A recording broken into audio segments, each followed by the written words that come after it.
Anxiety कोई बीमारी नहीं है। ये एक जटिल दिमागी पैटर्न है जिसे समझा जाए तो बदला जा सकता है। यह किताब उसी न्यूरोसाइंस पर आधारित है जो हमारे दिमाग के दो हिस्सों को सामने लाती है। एक जो सोचता है, कॉर्टेक्स, और एक जो महसूस करता है, एमिग्डाला। यही दो हिस्से हमारी एंजाइटी के असली जिम्मेदार होते हैं। इस किताब की खासियत यह है कि यह सिर्फ जानकारी नहीं देती, यह हमें समझने और बदलने का रास्ता भी देती है। यह सिखाती है कि कैसे हम अपने ही दिमाग को दोबारा ट्रेन कर सकते हैं, कैसे हम ओवरथिंकिंग, पैनिक और बेचैनी जैसी परेशानियों से खुद को आजाद कर सकते हैं। आज की दुनिया में एंजाइटी एक आम बात बन चुकी है, लेकिन इसका मतलब यह नहीं कि यह नॉर्मल है।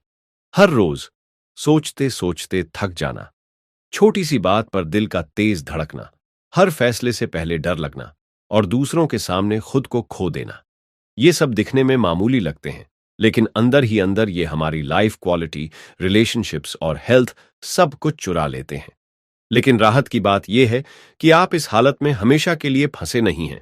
इस वीडियो में आप सीखेंगे एंजाइटी दिमाग में कैसे बनती है, कौन से थॉट पैटर्न्स इसे बढ़ाते हैं और कैसे आप अपने एंग्शियस ब्रेन को रिवायर करके खुद को एक नई दिशा में ले जा सकते हैं, साफ सोच के साथ, गहरी नींद के साथ और इनर पीस के साथ। ओवरथिंकिंग और ब्रेन का कॉर्टेक्स हिस्सा, क्या होगा अगर वाली सोच के एंडलेस साइकिल को कैसे तोड़ें।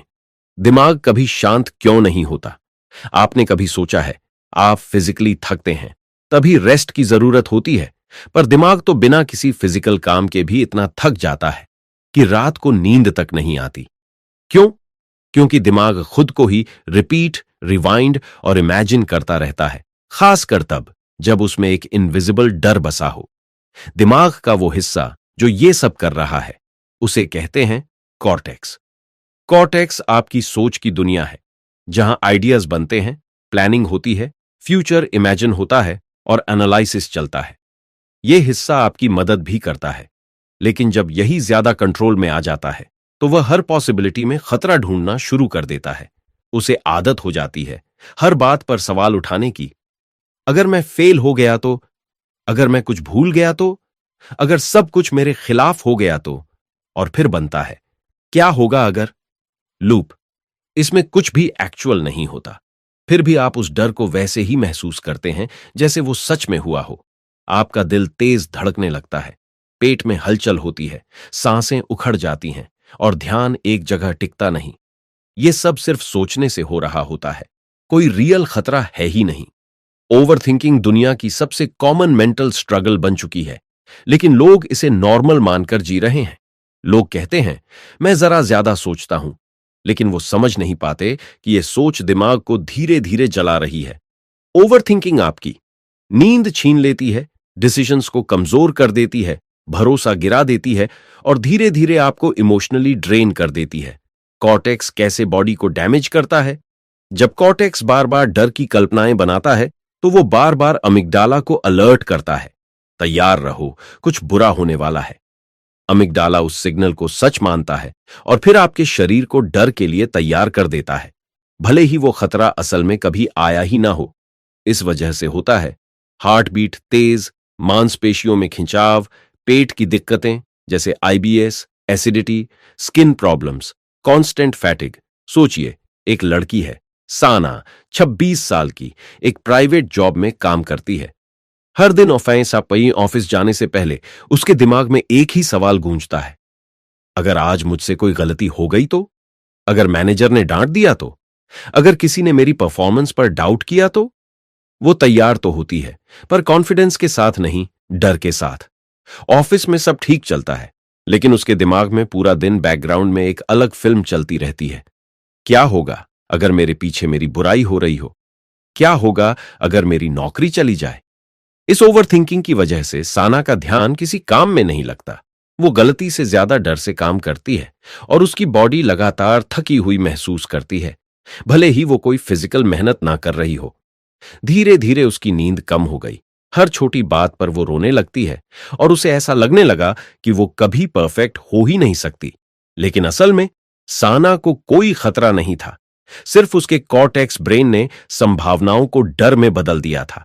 जब उसने पहली बार सीखा कि हर सोच हकीकत नहीं होती और उसने अपने डर को वर्ड्स में पहचानना शुरू किया तो उसका दिमाग थोड़ा थोड़ा शांत होने लगा। उसने सिंपल ब्रीदिंग टेक्निक्स और अटेंशन शिफ्टिंग अभ्यास शुरू किया और अब वो कम से कम अपने माइंड को पहचानने लगी है। हर सोच के पीछे भागने के बजाय उसे ऑब्जर्व करती है। साना की कहानी हर उस इंसान की कहानी है जो हर दिन वो लड़ाई लड़ता है जो दिखती नहीं पर बहुत गहरी होती है। सोच को सोच की तरह पहचानो, हकीकत की तरह नहीं। जब भी क्या होगा अगर वाला सवाल दिमाग में उठे तो उसी पल खुद से कहिए, यह सिर्फ एक सोच है, हकीकत नहीं। इस लाइन से आप अपने कॉर्टेक्स को रोकते हैं। उसे बताते हैं कि उसने जो इमेजिन्ड सीन बनाया है वो रियल नहीं है। इसके बाद तुरंत ध्यान प्रेजेंट मोमेंट में लाओ। अपने चारों तरफ 5 चीजें देखो। गहरी सांस लेकर उसे महसूस करो। अपने पैर जमीन पर टिकाओ और ध्यान जमीन के टच पर लाओ, या फिर किसी ऑब्जेक्ट को हाथ में लेकर उसकी टेक्सचर महसूस करो। इससे आपका दिमाग फ्यूचर फियर्स से निकलकर अब और यहीं में आ जाता है। कॉर्टेक्स एक शानदार टूल है, लेकिन जब वो अनकंट्रोल्ड होता है तो वो एक हॉरर फिल्म का राइटर बन जाता है और हम उसी फिल्म को बार बार अपने दिमाग में देखते हैं सिर्फ इसलिए कि हमें लगता है क्या पता ये सच हो जाए। लेकिन जब आप उस सोच को रोकते हो, उसे सोच ही मानते हो, तो आप अपने ही दिमाग को एक नया रास्ता सिखा रहे होते हो, शांति का रास्ता। ओवर थिंकिंग को हराना पॉसिबल है, लेकिन पहला कदम है उसे पहचानना और उसे हकीकत मानना बंद करना। बिना वजह का डर, अमिगडाला से पैदा होने वाली एंग्जाइटी को समझना। हमारे दिमाग में एक हिस्सा है अमिगडाला। यह हिस्सा हमारी इमोशंस और सर्वाइवल इंस्टिंक्ट्स को संभालता है, खासकर डर और खतरे से जुड़ी सिग्नल्स को। जब कोई रियल डेंजर सामने आता है, जैसे अचानक सामने कोई गाड़ी आ जाए या कोई जानवर हमला करे, तो अमिगडाला बिना आपकी परमिशन लिए आपको तुरंत बचाने की कोशिश करता है। लेकिन परेशानी तब शुरू होती है जब अमिगडाला हर छोटी चीज को खतरा समझने लगता है, भले ही वो खतरा असल में मौजूद ही ना हो। अमिगडाला बेस्ड एंग्जाइटी उस समय होती है जब आपको डर का कारण पता ही नहीं होता। आपको बस अचानक ही बेचैनी होने लगती है, दिल तेज धड़कने लगता है, घबराहट होने लगती है और दिमाग खाली सा लगने लगता है। आप सोचते हैं, मैं एंग्शियस क्यों हूं? मैंने तो कुछ सोचा भी नहीं। लेकिन डर फिर भी अपने आप एक्टिवेट हो जाता है। यही है फियर विदाउट रीजन, जो अंदर से तोड़ देता है, क्योंकि इसका सोर्स पकड़ में नहीं आता। दिमाग और शरीर पर इसका असर, अमिगडाला बार बार एक्टिवेट होता है तो शरीर हमेशा अलर्ट मोड में रहने लगता है, जिससे कोर्टिसोल यानी स्ट्रेस हार्मोन बढ़ जाता है। शरीर में क्रॉनिक टेंशन बनी रहती है, नींद डिस्टर्ब होती है, डाइजेशन वीक होता है और इम्यून सिस्टम भी धीरे धीरे कमजोर पड़ने लगता है। इस तरह एंग्जाइटी आपको अंदर से बीमार करने लगती है, बिना किसी एक्सटर्नल कारण के। रितिका की जिंदगी बाहर से बिल्कुल नॉर्मल थी। वो सुबह उठती, पढ़ाने जाती, काम करके लौटती, लेकिन अचानक किसी दिन बिना किसी रीजन के उसका दिल तेज धड़कने लगता। वो क्लासरूम में खड़ी रहती और उसे पसीना आने लगता, सांस फूलने लगती और डर ऐसा महसूस होता जैसे कुछ बहुत बुरा होने वाला है। जब उसने ये किसी से शेयर किया तो लोग बोले, तू तो ज्यादा सोचती है। लेकिन उसे पता था, उसने कुछ सोचा ही नहीं था। यही अमिगडाला बेस्ड एंग्जाइटी होती है, जो बिना सोच के सिर्फ सिग्नल्स के जरिए फियर एक्टिवेट कर देती है। रितिका ने जब ये जाना कि उसका अमिगडाला उसे ज्यादा अलर्ट कर रहा है, तो उसने शरीर को शांत करने वाली टेक्निक्स अपनाई, जैसे deep breathing, progressive muscle relaxation और सूदिंग विजुअलाइजेशंस। धीरे धीरे उसका दिमाग ये सीखने लगा कि हर तेज हार्ट बीट कोई खतरा नहीं होती। अमिगडाला को सेफ्टी सिखाओ। अमिगडाला को लॉजिक से नहीं, अनुभव से बदलना पड़ता है। उसे बार बार दिखाना पड़ता है कि मैं सुरक्षित हूं। इसके लिए जब भी घबराहट हो, धीरे धीरे 4 सेकंड तक सांस लें, 4 सेकंड रोकें और फिर 6 सेकंड में बाहर छोड़ें। उस समय खुद से कहें, मैं सुरक्षित हूं। यह बस मेरे दिमाग का पुराना पैटर्न है। धीरे धीरे यह मैसेज अमिगडाला को मिलेगा और वो डर को गंभीरता से लेना बंद कर देगा। कॉर्टेक्स सोचता है, लेकिन अमिगडाला बिना सोचे भी डर पैदा कर सकता है। जब तक आप उसे यह नहीं सिखाते कि आप सेफ हैं, वो हर छोटी आवाज, हर नई जगह, हर बदलाव को खतरा समझेगा। लेकिन हर बार जब आप काम रहते हैं, अमिगडाला एक नई मेमोरी बनाता है। यह डर का सिग्नल था, लेकिन कुछ गलत नहीं हुआ। यही है रिवायरिंग। धीरे धीरे अमिगडाला को कॉन्फिडेंस देना। बचपन के ट्रिगर्स और इमोशनल लूप्स और एंजाइटी की छुपी हुई जड़ों को कैसे ठीक करें। हर इंसान की एंजाइटी की कहानी आज से नहीं शुरू होती। उसकी जड़ें बहुत पीछे होती हैं, हमारे बचपन में। बचपन में जब कोई डर, धमकी या रिजेक्शन मिला था, या जब हमें रिपीटेडली ऐसा महसूस हुआ कि हम सुरक्षित नहीं हैं, तो उस समय हमारा दिमाग एक पैटर्न बना लेता है। एक ऐसा पैटर्न जो हमारे अमिगडाला और कॉर्टेक्स दोनों में छप जाता है। समय बीतता है, हम बड़े हो जाते हैं, लेकिन वो बचपन की अनरिजॉल्व्ड मेमोरीज आज भी हमें ट्रिगर करती हैं, बिना बताए, बिना समझाए। कई बार एंजाइटी का सोर्स कोई आज की बात नहीं होती, बल्कि वो किसी पुराने इमोशनल दर्द की परछाई होती है। जैसे बचपन में बार बार डांटा जाना, बार बार निग्लेक्ट या इग्नोर किया जाना, जरूरत पड़ने पर किसी का सपोर्ट न मिलना या इमोशनल सेफ्टी का न मिलना। ये सब आपके दिमाग में अनकॉन्शियस मेमोरी लूप्स बना देते हैं, जो जब भी कोई सिमिलर सिचुएशन आती है तो अचानक एंजाइटी ट्रिगर हो जाती है। और सबसे बड़ी बात, आपको लगता है आप ओवर रिएक्ट कर रहे हैं, लेकिन असल में आपका दिमाग पास्ट से रिएक्ट कर रहा होता है। दिमाग और शरीर पर इसका असर। जब कोई बचपन का इमोशनल लूप एक्टिवेट होता है, तो अमिगडाला और कॉर्टेक्स मिलकर काम करते हैं। कॉर्टेक्स कहता है, मुझे पहले भी ऐसा डर लगा था। अमिगडाला तुरंत बॉडी को पैनिक मोड में डाल देता है। इससे इमोशनली आप खुद को छोटा, कमजोर और डरा हुआ महसूस करते हैं। फिजिकली आपको थकान, कमजोरी और गुस्सा भी महसूस हो सकता है। आपके रिलेशनशिप और कॉन्फिडेंस पर भी सीधा असर पड़ता है। अयान जब भी किसी अथॉरिटी फिगर से बात करता, जैसे मैनेजर या क्लाइंट, तो उसकी आवाज धीमी हो जाती, पसीना आने लगता और अंदर से एक डर पैदा होता था कि कहीं उसे गलत न समझ लिया जाए। असल में बचपन में उसके पिता बहुत ज्यादा स्ट्रिक्ट थे, हर छोटी गलती पर डांटना, चिल्लाना। और यही कारण था कि अयान के अंदर एक पुराना इमोशनल लूप बन गया था। अगर मैं गलत हुआ तो मुझे रिजेक्ट कर दिया जाएगा। वो आज भी हर इंटरैक्शन में खुद को प्रोटेक्ट करने की कोशिश करता था, भले ही सामने वाला इंसान उसके पिता जैसा बिल्कुल ना हो। जब अयान ने अपनी पास्ट मेमोरीज को समझा और ये जाना कि वो डर अब रियल नहीं है, तो उसने हीलिंग की शुरुआत की। उसने इनर चाइल्ड जर्नलिंग और सेल्फ रीअश्योरेंस प्रैक्टिस शुरू की और धीरे धीरे आज के सिचुएशंस को नई नजर से देखना शुरू किया। इनर डायलॉग को बदलो। जब भी कोई पुराना डर ट्रिगर हो, तो उस डर से लड़ने के बजाय अपने अंदर के उस बच्चे से बात करो। खुद से कहो, तुम अब अकेले नहीं हो। तुम उस समय डर गए थे, लेकिन अब तुम सेफ हो। एक डायरी में वो बातें लिखो जो आप चाहते थे कि आपके माता पिता उस समय कहते। और सबसे जरूरी, जब भी डर उठे, उसे आज की रियलिटी से जोड़ो। खुद से पूछो, यूको, क्या ये डर आज की परिस्थिति में भी उतना ही सच है? हर बार जब आप पास्ट और प्रेजेंट में फर्क समझते हो, आप एक नई वायरिंग बना रहे होते हो।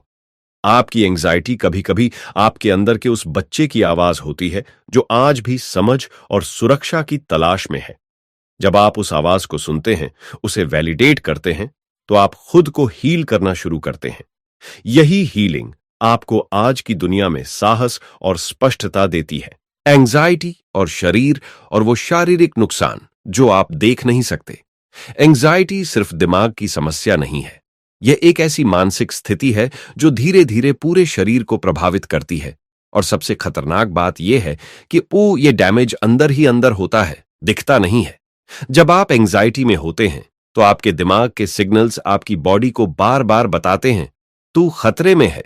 और फिर आपका शरीर उसी के हिसाब से फाइट और फ्लाइट मोड में चला जाता है। बहुत से लोग एंजाइटी को सिर्फ मेंटल स्ट्रेस मानते हैं, लेकिन असल में एंजाइटी एक फुल बॉडी एक्सपीरियंस होती है। हर बार जब आप एंग्शियस होते हैं, तो आपकी बॉडी पर यह असर होता है। आपका नर्वस सिस्टम लगातार हाइपर एक्टिव रहता है। स्ट्रेस हार्मोन्स जैसे कॉर्टिजोल जरूरत से ज्यादा बनते हैं। आपकी हार्ट बीट और ब्लड प्रेशर बढ़ जाते हैं और आपके इम्यून सिस्टम की स्ट्रेंथ घटने लगती है। ध्यान दीजिए, यह सब बिना किसी फिजिकल एक्टिविटी के हो रहा होता है, सिर्फ सोच से, सिर्फ डर से। एंजाइटी का बॉडी पर असर कैसे होता है? यह फिजिकल डैमेज। पहला, दिल, लगातार तेज धड़कन और हाई बीपी की आदत, जिससे हार्ट की लॉन्ग टर्म हेल्थ पर असर पड़ता है। 2, स्टमक। स्ट्रेस का सीधा असर डाइजेशन पर पड़ता है। एसिडिटी, आईबी आबास, पेट दर्द, ये सब एंजाइटी की वजह से हो सकते हैं। 3. Skin and hair. Hair fall, dull skin, pimples stress से जुड़ी कंडीशंस हैं। 4. मसल्स। नेक, शोल्डर्स और बैक में टाइटनेस, क्योंकि बॉडी हर समय टेंशन में रहती है। 5. स्लीप। एंजाइटी दिमाग को बार बार एक्टिवेट करती है, जिससे नींद पूरी नहीं होती और थकान बनी रहती है। निवेदिता को हमेशा लगता था कि उसे कोई बड़ी बीमारी है। कभी सीने में दर्द, कभी सांस लेने में दिक्कत, कभी चक्कर। उसने हर तरह की जांच करवाई, ईसीजी, ब्लड टेस्ट, स्कैन्स, पर हर रिपोर्ट नॉर्मल आती। डॉक्टर बोले स्ट्रेस होगा, लेकिन निवेदिता को समझ ही नहीं आता था कि उसके शरीर में इतनी दिक्कतें कैसे हो सकती हैं, जबकि बाहर से वो बिल्कुल ठीक दिख रही थी। असल में निवेदिता की बॉडी हर दिन इनविजिबल एंजाइटी से लड़ रही थी, बिना उसकी परमिशन के। वो हर दिन टेंशन, परफॉर्मेंस प्रेशर और गिल्ट में जीती थी, और उसका दिमाग उस डर को उसकी बॉडी में स्टोर कर रहा था। जब निवेदिता ने यह जाना कि चिंता सिर्फ दिमाग नहीं, पूरे शरीर को कमांड करती है, तब उसने बॉडी के साथ कनेक्शन बनाना शुरू किया। Yoga, mindful walking, grounding exercises और डीप ब्रीथिंग, इन सब ने उसके नर्वस सिस्टम को शांत करना शुरू किया। बॉडी को सेफ्टी सिग्नल दो। आपका दिमाग तब शांत होता है जब बॉडी को यह महसूस होता है कि अब सब ठीक है। इसके लिए अपनाइए प्रोग्रेसिव मसल रिलैक्सेशन। शरीर के हर हिस्से को टेंशन देकर फिर रिलैक्स करना, जैसे हाथ, पैर, कंधे, गर्दन। Body scan meditation. आंखें बंद करके शरीर को ऑब्जर्व करना, कहां टाइटनेस है, कहां हलचल है, धीरे धीरे उसे रिलीज करना। जेंटल मूवमेंट, हल्की स्ट्रेचिंग, योग या सिंपली खुलकर चलना, जिससे बॉडी स्टैग्नेंट ना रहे। और सबसे जरूरी, सांस पर ध्यान देना, क्योंकि गहरी और धीमी सांस बॉडी को बताती है कि अब तू सुरक्षित है। आपका शरीर आपके दिमाग की लैंग्वेज समझता है और एंजाइटी की भाषा होती है खतरा। जब तक आप बॉडी को कॉन्शियसली ये नहीं बताते कि अब कोई खतरा नहीं है, तब तक वो लगातार लड़ता रहेगा, अंदर ही अंदर टूटता रहेगा। आपका हीलिंग जर्नी तभी शुरू होता है जब आप दिमाग के साथ साथ अपने शरीर को भी सुनना और संभालना शुरू करते हैं। भविष्य का डर और अनिश्चितता के जाल से कैसे बाहर निकलें? एंजाइटी का सबसे बड़ा फ्यूल है भविष्य का डर। हम में से ज्यादातर लोग किसी रियल घटना से नहीं, बल्कि अगर ऐसा हो गया तो वाली कल्पनाओं से डरते हैं। यह किताब साफ बताती है कि हमारा दिमाग फ्यूचर को प्रिडिक्ट करने के लिए बनाया ही नहीं गया, बल्कि इसे प्रेजेंट को हैंडल करने के लिए डिजाइन किया गया है। जब हम बार बार फ्यूचर के बारे में सोचते हैं, तो हमारा दिमाग उसे कंट्रोल करना चाहता है, लेकिन जब वो देखता है कि फ्यूचर कंट्रोलेबल नहीं है, तो वो पैनिक करना शुरू कर देता है। आज एंजाइटी का सबसे सटल लेकिन सबसे ताकतवर रूप है अनसर्टेनिटी का डर। क्या मेरा करियर बनेगा या नहीं? क्या मेरी शादी सफल होगी या नहीं? क्या मैं पैसे कमा पाऊंगा या नहीं? क्या मैं जिंदगी में कुछ बन पाऊंगा? ये सब सवाल हमें एक लूप में फंसा देते हैं, जहां कोई जवाब नहीं होता, लेकिन डर लगातार बढ़ता रहता है।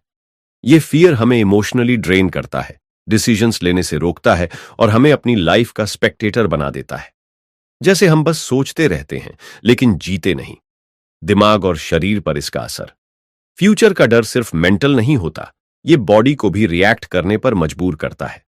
Sleepless nights, mind fog, constant restlessness और शरीर में एक हल्की बट कंटिन्यूअस टेंशन बनी रहती है, क्योंकि दिमाग हर समय कुछ ऐसा सोचता है जो हुआ ही नहीं और शायद कभी हो भी नहीं।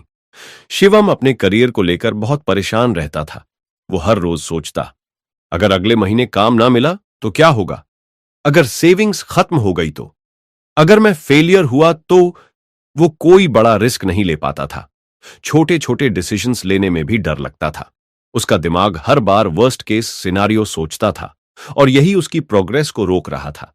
शिवाम को समझ ही नहीं आ रहा था कि वो क्या करे, क्योंकि उसके सारे डर भविष्य से जुड़े थे, जिसे वो कंट्रोल करना चाहता था, लेकिन कर नहीं पा रहा था। जब उसने यह समझा कि दिमाग को सर्टेनिटी चाहिए, लेकिन जिंदगी सर्टेनिटी नहीं देती, तब उसने सीखना शुरू किया असहाय महसूस किए बिना अनिश्चितता को स्वीकार करना, अनिश्चितता को पूरी तरह स्वीकार करना। भविष्य का डर तभी शांत होता है जब आप उसे कंट्रोल करने के बजाय एक्सेप्ट करना शुरू करते हैं। इसके लिए हर बार जब फ्यूचर रिलेटेड सोच आए, खुद से कहें, मैं नहीं जानता क्या होगा, और यह ठीक है। अपनी एनर्जी फ्यूचर इमेजिन करने में नहीं, प्रेजेंट को बेहतर बनाने में लगाएं। जैसे, मैं आज जो कर सकता हूं वो क्या है। एक छोटा सा जर्नलिंग अभ्यास। हर दिन लिखें, मुझे इस समय क्या कंट्रोल में है, और सिर्फ उन्हीं बातों पर ध्यान लगाएं। माइंड को वापस प्रेजेंट में लाने के लिए 5, 4, 3, 2, 1 टेक्निक अपनाई। 5 चीजें देखें, 4 को छुए, 3 को सुने, 2 को सूंघें, 1 स्वाद महसूस करें। इससे आपका दिमाग भविष्य के डर से बाहर आकर वर्तमान की जमीन पर उतरता है। भविष्य एक ऐसा इल्यूजन है जिसे हम कंट्रोल करना चाहते हैं, लेकिन जितना कंट्रोल करने की कोशिश करते हैं उतना ही डर बढ़ता है। शांति तब आती है जब आप मान लेते हैं कि मैं नहीं जानता क्या होगा, और फिर भी आज के दिन को पूरा जीते हैं। यही माइंडसेट एंजाइटी को कमजोर करता है और इनर स्ट्रेंथ को मजबूत। अपने ब्रेन को रीवायर करना और एंजाइटी और स्ट्रेस पर कंट्रोल कैसे पाएं। अब तक आपने जाना कि एंजाइटी कैसे शुरू होती है, कभी कॉर्टेक्स से ओवरथिंकिंग के रूप में, कभी अमिगडाला से अचानक डर के रूप में, और कभी बचपन के पुराने इमोशनल लूप से। लेकिन इस किताब की सबसे बड़ी ताकत यही है कि ये सिर्फ कारण नहीं बताती, बल्कि हमें सिखाती है कि हम अपने ही दिमाग को बदल सकते हैं। एक एंग्शियस ब्रेन को सेफ, स्टेबल और शांत ब्रेन में बदलना मुमकिन है। इसे ही कहते हैं रिवायरिंग योर ब्रेन। हमारा दिमाग कोई पत्थर की दीवार नहीं है, बल्कि यह एक न्यूरोप्लास्टिक सिस्टम है जो बार बार के अनुभवों से बदलता है, नए न्यूरल पाथवेज बनाता है और पुराने पैटर्न्स को वीकन कर सकता है। मतलब ये कि अगर एंग्जाइटी सीखी जा सकती है तो काल्मनेस भी सीखी जा सकती है। रिवायरिंग आपकी सबसे बड़ी ताकत बन सकती है, क्योंकि इसमें आप एक्सटर्नल सिचुएशंस को नहीं, बल्कि अपनी इंटरनल रिएक्शंस को बदलते हैं। दिमाग में रिवायरिंग कैसे होती है? जब आप किसी थॉट, इमोशन या हैबिट को बार बार दोहराते हैं तो दिमाग उसी के लिए हाईवे बना लेता है। एग्जाम्पल, अगर आप रोज ओवरथिंकिंग करते हैं तो आपका दिमाग सोचते रहो वाला रास्ता मजबूत करता है। लेकिन अगर आप रोज अवेयरनेस, ग्राउंडिंग और सेफ्टी की प्रैक्टिसेस करें तो दिमाग एक नया रास्ता बनाना शुरू करता है। मैं सेफ हूं, मैं शांत हूं, मैं अभी में जी रहा हूं। यह नया पैटर्न धीरे धीरे पुराने को रिप्लेस करता है। प्रणव की एंजाइटी बहुत इंटेंस थी। छोटी छोटी बातें भी उसे परेशान कर देती थीं। ईमेल्स, डेडलाइंस, लोगों के रिएक्शंस, सब कुछ। वो रोज नेगेटिव थॉट पैटर्न्स में डूब जाता था और उसे लगता था कि ये कभी ठीक नहीं होगा। लेकिन जब उसने किताब से ये सीखा कि मेरा दिमाग मेरी सोच से बदल सकता है, तो उसने स्मॉल रिवायरिंग टेक्निक्स को डेली रूटीन में शामिल करना शुरू किया। हर सुबह 5 मिनट का विजुअलाइजेशन, जहां वो खुद को काम इमेजिन करता था। दिन में 2 बार डीप ब्रीदिंग, किसी भी एंग्शियस थॉट पर यह सोच है, हकीकत नहीं, बोलना। और हर दिन ग्रेटिट्यूड में 3 बातें लिखना। 3 हफ्तों में ही उसे फर्क महसूस हुआ, क्योंकि उसका दिमाग अब रिएक्ट नहीं कर रहा था, बल्कि ऑब्जर्व कर रहा था। दिमाग को दोबारा सिखाना। डेली कंसिस्टेंसी इज की। दिमाग रीवायरिंग से तभी बदलता है जब आप रोज उसे नया अनुभव देते हैं। Affirmation practice. हर दिन 5 बार दोहराएं, मैं अब डर की कहानियों पर विश्वास नहीं करता, मैं सुरक्षित हूं, मैं शांत हूं, मैं अपने दिमाग को नई दिशा दे रहा हूं। रिस्पॉन्स। Pause technique. जब भी कोई ट्रिगर आए, पहले रुकिए, एक लंबी सांस लीजिए, फिर जवाब दीजिए। इससे दिमाग एक नई आदत सीखता है, रिएक्ट नहीं करना, ऑब्जर्व करना। Healthy brain habits. अच्छी नींद, नियमित भोजन, स्क्रीन टाइम कम करना, नेचर के साथ जुड़ना, ये सब नए न्यूरल सर्किट्स को मजबूत करते हैं। एंग्जाइटी का मतलब है दिमाग का अनकंट्रोल्ड लूप। रीवायरिंग का मतलब है दिमाग को नया रास्ता सिखाना। हर बार जब आप डर को टोकते हैं, शांति को प्रैक्टिस करते हैं और अवेयरनेस लाते हैं, आप अपने दिमाग में एक नया सिग्नल भेजते हैं, अब मैं कंट्रोल में हूं। यही रिपीटेड सिग्नल्स एक नया माइंड बनाते हैं, जो स्ट्रांग भी होता है और शांत भी। सेल्फ कंपैशन और कठोर सेल्फ टॉक को भीतर की सुरक्षा से कैसे बदलें? इस किताब में मरिया होल्डन एक बहुत गहरी बात कहती है। हम एंग्जाइटी से नहीं, खुद से लड़ते लड़ते थक जाते हैं। जब आप एंग्शियस होते हैं और फिर उस एंग्जाइटी के लिए खुद को ही ब्लेम करते हैं, तो आप डबल स्ट्रेस में चले जाते हैं। पहला स्ट्रेस डर का, और दूसरा स्ट्रेस खुद पर गुस्सा होने का। सेल्फ कंपैशन यानी अपने मन को यह कह पाना कि मुझे डर लग रहा है और यह गलत नहीं है, मैं अभी ठीक नहीं हूं, लेकिन मैं कोशिश कर रहा हूं। यही एक्सेप्टेंस एंग्जाइटी के उस डर को डिसआर्म कर देता है और दिमाग को एक नई लैंग्वेज सिखाता है, लैंग्वेज ऑफ इनर सेफ्टी। क्योंकि एंग्जाइटी में सबसे पहले हम अपनी इंसानियत भूल जाते हैं।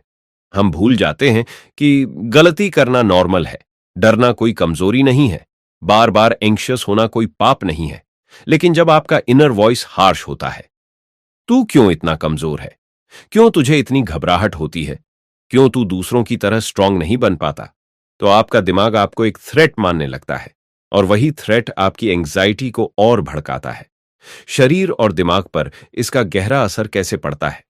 आपका नर्वस सिस्टम हमेशा हाइपर अलर्ट रहता है, आपकी बॉडी कॉर्टिजोल और एड्रेनलिन से भर जाती है, आपकी इम्यूनिटी गिरती है, डाइजेशन डिस्टर्ब होता है और आपका ब्रेन खुद को अनसेफ समझता है, क्योंकि आप अपने ही भीतर खुद को रिजेक्ट कर रहे हैं। अरुषि हर दिन की शुरुआत इस गिल्ट के साथ करती थी, मुझे खुश महसूस क्यों नहीं हो रहा। फिर दोपहर में वो सोचती, कहीं मैं टाइम वेस्ट तो नहीं कर रही, और रात को, मैंने कुछ अचीव नहीं किया, मैं किसी काम की नहीं हूं। ये वॉइस दिन भर उसके साथ चलती थी, जैसे दिमाग में एक इनर क्रिटिक बैठा हो जो हर वक्त डांटता रहता है। उसे लगता था कि वो प्रोडक्टिविटी बढ़ा रही है, लेकिन असल में वो खुद को इमोशनली मार रही थी। जब उसने किताब के सेल्फ कंपैशन टूल्स प्रैक्टिस किए, तो पहली बार उसने खुद को दोस्त की तरह देखना शुरू किया। अब वो जब एंग्शियस होती है तो खुद से कहती है, तुझे डर लग रहा है, और ये डर तेरा दुश्मन नहीं है, मैं तेरे साथ हूं, हम दोनों साथ में इसे हैंडल करेंगे। धीरे धीरे वो हार्श वॉइस बैकग्राउंड में जाने लगी और एक नया इनर टोन सामने आया, सब ठीक है, तुम सीख रहे हो, तुम ठीक हो रहे हो। सेल्फ कंपैशन को स्ट्रॉन्ग हैबिट कैसे बनाएं? Reframe your inner voice. जो बातें आप अपने बेस्ट फ्रेंड से नहीं कहेंगे, वो खुद से भी ना कहें। अगर आपने कोई काम ठीक से नहीं किया, खुद से हार्शली ना कहें, तू कभी कुछ नहीं कर सकता, बल्कि जेंटली कहें, आज मुझसे नहीं हुआ, लेकिन मैं कल फिर कोशिश करूंगा। Pause and acknowledge. प्रैक्टिस। जब भी एंग्जाइटी उठे, पॉज करें और खुद से पूछें, मैं इस वक्त कैसा महसूस कर रहा हूं, और बिना जज किए उसे एक्नॉलेज करें। हां, मुझे डर लग रहा है, यह मोमेंट मुश्किल है, लेकिन यह बीतेगा।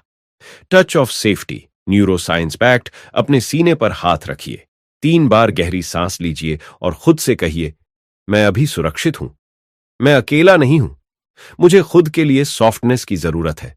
Night time reflection. एक्सरसाइज। सोने से पहले पूछिए, आज मैंने अपने साथ सबसे नरम बात कब की, और अगर नहीं की तो अभी कहिए।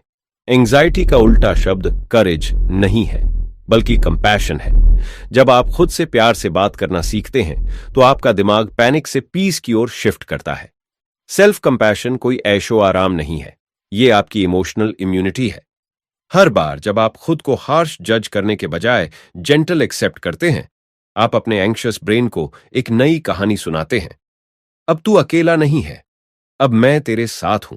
हमारा दिमाग बहुत समझदार है, लेकिन जब वो बार बार डरने लगता है, तो वो खुद ही अपनी दुश्मनी करने लगता है। यही होता है एंग्जाइटी। जब हम हर छोटी बात पर क्या होगा अगर सोचने लगते हैं, जब हमारा दिमाग बिना वजह खतरे का सायरन बजाने लगता है, और जब हम खुद से ही हार्श बातें करने लगते हैं। ये किताब हमें बताती है कि एंग्जाइटी कोई कमजोरी नहीं है, बल्कि एक सिग्नल है, एक इशारा है कि हमारा नर्वस सिस्टम थक चुका है, डर चुका है, और अब उसे हीलिंग चाहिए। हम सोचते हैं कि बस सोच बदल लो तो सब ठीक हो जाएगा, लेकिन यह किताब सिखाती है कि केवल सोच नहीं, दिमाग की वायरिंग बदलनी पड़ती है। पुराने थॉट पैटर्न्स, बचपन के इमोशनल दर्द, बॉडी में जमा टेंशन, ये सब मिलकर हमारी इनर सेफ्टी को छीन लेते हैं, और यही वजह है कि हम बाहर से शांत दिखते हैं, लेकिन अंदर से हमेशा घबराए रहते हैं। एंग्जाइटी हमारे शरीर पर भी असर डालती है, नींद खराब होती है, थकान बनी रहती है, डाइजेशन बिगड़ता है, और हर वक्त एक हल्की बेचैनी अंदर चलती रहती है, बिना किसी साफ वजह के। इस किताब की सबसे खास बात यह है कि यह डर को हटाने की बात नहीं करती। यह डर को समझने और उसे प्यार से जवाब देने की बात करती है। यह सिखाती है कि जब हम खुद को हाश बातें बोलते हैं तो दिमाग अनसेफ महसूस करता है, लेकिन जब हम खुद से नरमी से पेश आते हैं तो वही दिमाग धीरे धीरे शांत होना शुरू करता है। हीलिंग ब्रीदिंग से नहीं, अवेयरनेस से होती है। हर बार जब आप अपने थॉट को पकड़ते हैं, उसे सॉफ्टली चैलेंज करते हैं और खुद से कहते हैं, मैं अब सुरक्षित हूं, उस पल आपका दिमाग रीवायरिंग शुरू कर देता है।